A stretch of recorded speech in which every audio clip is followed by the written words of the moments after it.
Hey guys, time once again for another episode of Day in the Life of Vintage Classic Specialist. So today it was mostly me here. Our intern Jacob was by this afternoon for a while, so good as always to have him here in the shop. Let's talk about what I did, and then we'll see if we can show what Jacob did as well. So I was focused on the 68, or we think maybe it's a 69 crew cab here. Bay window. And I think I mentioned before, just starting assembly, primarily stuff under the bus, get that stuff out of the way. So worked on getting the pedal assemblies in, so you can see clutch pedal, brake pedal, throttle pedal. Let's take a look underneath of these.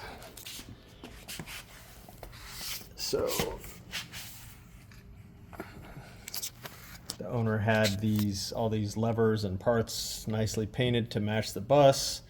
And so you can see here's the clutch lever. Of course, it's kind of just flopping around now because there's the cable is attached to it, but there's no transmission in, so there's no tension on the cable. So yeah, it just kind of flops down like that until we actually install the transmission and get some tension on that cable. But yeah, it comes out really nice. The actual mount for it, he painted that as well, the arm. And then the pedal here you can see looking really good. And let's swing around over here. Likewise, sorry it's a little dark, I should have brought my light. You can see kind of the same story here on the brake pedal. So the brake pedal lever itself nicely painted, and of course also the pedal itself. I did have to open up the hole on the floor a little bit here. You can see how close this is. It's not touching now. There's a millimeter or two of space in there, which is plenty, but yeah, it was rubbing a little. I think the floor on this bus has been replaced, and so sometimes, it's hard to get things in the exact right spot. And I think this is a case where maybe that was off a little bit. But there is actually a foam seal that goes over that hole from the on the inside, so you won't even see the fact that it's elongated ever so slightly. Anyway, so that's installed. I have not installed the master cylinder yet. I'll come back to that. You can see the throttle cable here, emergency brake cables. So yeah, really starting to get stuff going here in the right direction. One thing that I found out though, which is a major bummer, is right about here, there's supposed to be a bracket for the throttle pedal assembly. So the throttle pedal obviously is up in here. There's a rod that comes down about where my finger is. That rod goes onto kind of an L-shaped lever, basically, that as the rod comes down, it twists that lever, which in turn pulls on the throttle cable, and that's how your throttle works. So anyway, there's supposed to be a kind of U-shaped deal welded to the floor here that assembly, that linkage underneath here mounts on. It's just totally missing. Again, I think this is new sheet metal and it's not there. So I gotta hunt one of those down. I honestly don't know if anyone makes just that little bracket or if I have to find a donor floor. I don't know. And then we have to weld it in, although we might be able to screw it in securely. I'm not sure. I don't really want to weld up underneath here on this car with its amazing paint job.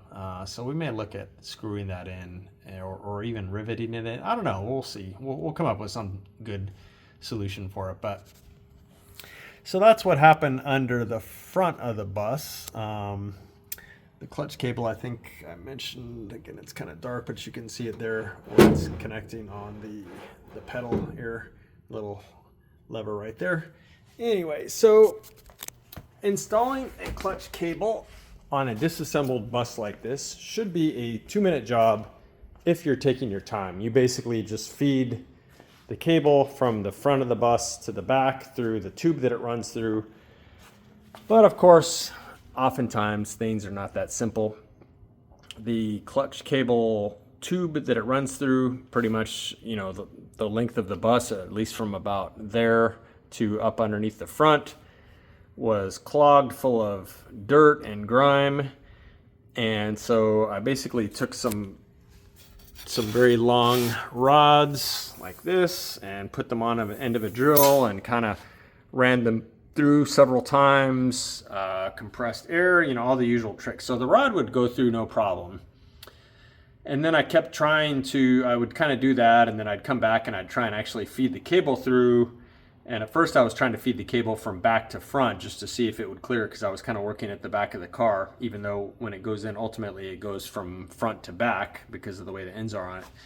Anyway, so the clutch cable would go in about a foot and then just come to an abrupt stop. It would not go any further. So I started kind of crawling around up underneath there and feeling the clutch cable tube, and it had basically like a big dent on it, essentially, like from the top actually, which I don't know how that got there, but that dent was preventing it was making the inside diameter of it small enough where that little dent was that the threaded end of the clutch cable could not come through. So what I did was I took a steel tube and I kind of ground a slightly rounded, I don't know why this isn't focusing, there we go, ground kind of a slightly rounded end on it. And luckily where that little dent was in a section, again, about a foot back. And luckily it's where the clutch cable tube was pretty straight still. So what I did was I inserted this until it hit that little dent that was on the inside, and then tapped the back of this with a mallet and basically like pushed open that dented portion. Did that a couple times, and then the throttle cable, or excuse me, the clutch cable would go in again back to front. But then it came time to feed it in the correct way from front to back, and there was like the exact same thing on the front. I don't know how that dent got there on that tube, but it was almost the exact same thing. So I had to spend a while kind of monkeying around with the tube on the front of the bus. I used this thing again and got it, and then finally fed the tube from the front to the back, and lo and behold, at that spot back here that I had worked on, it came to another stop. So for whatever reason, it would go back to front, but not front to back. So I got my handy dandy tool out and kind of rammed it through there again, and then boom, finally the cable would run all the way correctly front to back. I lubed the cable up, shoved it in, and I might have actually done a happy dance when I got that cable in. You can see it kind of dangling right there. The Bowden tube is on it as well. So yeah, again, I might have spent upwards of like 2 hours trying to get in that clutch cable. Should be a 2-minute job if you're taking your time, but you know, that's restoration for you. You never know what you're going to run into. These cars are old.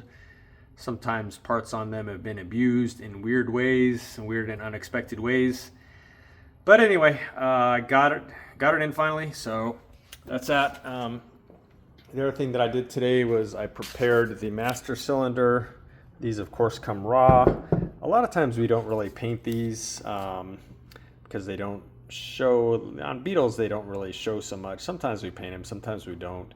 This car, again, being super nice, I wanted it painted, so I went ahead and painted this up and then assembled it with its switches and this weird reservoir. So on these cars, the reservoir is this weird flat looking thing like this, and then there's a tube that runs up into the cabin of the car, and then in the cabin of the car there's another little reservoir that you actually check the fluid level on, and if it's low you fill it from this thing. So really kind of a weird setup. This reservoir here is totally inaccessible. It's up under the floor of the car. There's no way to get to it, so you fill it with this thing up here, and they're connected by a tube. So kind of a weird setup, but that's the way bay windows are. So that is it for today, guys. I will see you again tomorrow, Friday. Bye.